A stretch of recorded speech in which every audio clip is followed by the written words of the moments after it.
நெல்லை மருத்துவக் கல்லூரியில் தேசிய நலவாழ்வு குழும இயக்குநர் ஷில்பா பிரபாகர் சதீஷ் ஆய்வு. நெல்லை அரசு மருத்துவக் கல்லூரி மருத்துவமனையானது 2400 படுக்கை வசதிகளுடன் கூடிய தென் தமிழகத்தின் பிரதான அரசு மருத்துவமனையாகும்.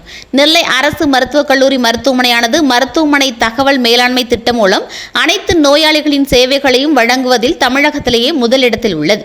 மருத்துவமனையில் வெளி நோயாளிகள் பதிவு செய்தல், உள் நோயாளிகளின் அனுமதி சீட்டு வழங்குதல், மருந்து பரிந்துரை செய்வது, இரத்த பரிசோதனை செய்து பதிவு செய்தல், இரத்த பரிசோதனை முடிவுகள் வழங்குதல் ஆகிய அனைத்து சேவைகளும் முழுவதும் கணினி மயமாக்கப்பட்டுள்ளன. வெளி நோயாளிகளுக்கு பரிந்துரைக்கப்படும் மருந்துகள் அனைத்தும் கணிப்பொறி மூலம் மட்டுமே பரிந்துரைக்கப்படுகிறது.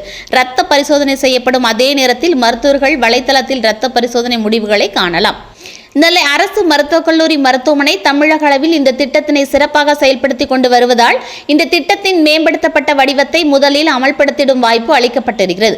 அனைத்து பயன்பாடுகளும் பரிசோதிக்கப்பட்ட பின்பு தமிழகம் முழுவதும் இந்த திட்டம் விரிவாக்கம் செய்யப்பட இருக்கிறது.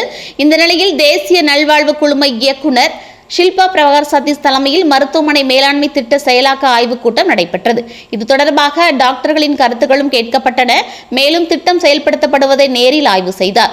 புதிய மருத்துவமனை மேலாண்மை திட்டத்தின் சிறப்பு அம்சங்கள்: நோயாளிகள் செயலி மூலம் அவர்களாகவே மருத்துவமனையில் பதிவு செய்தல், ஆய்வக முடிவுகள் பார்வையிடுதல், டாக்டரின் பரிந்துரை பார்வையிடுதல், மருந்துகள் விவரம் பார்வையிடுதல் போன்றவற்றை தங்களின் தொலைபேசியிலேயே பதிவு பெற முடியும்.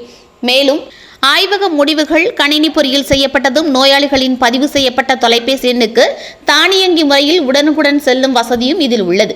மருத்துவர்களும் எல்லா நோயாளிகளின் ஆய்வுகள் முடிவுகளையும் உடனுக்குடன் பார்வையிட முடியும். மருந்து பரிந்துரை, மருந்துகள் விவரம் போன்றவற்றை நோயாளிகள் அச்சிட்டு வழங்கப்பட இருக்கின்றது.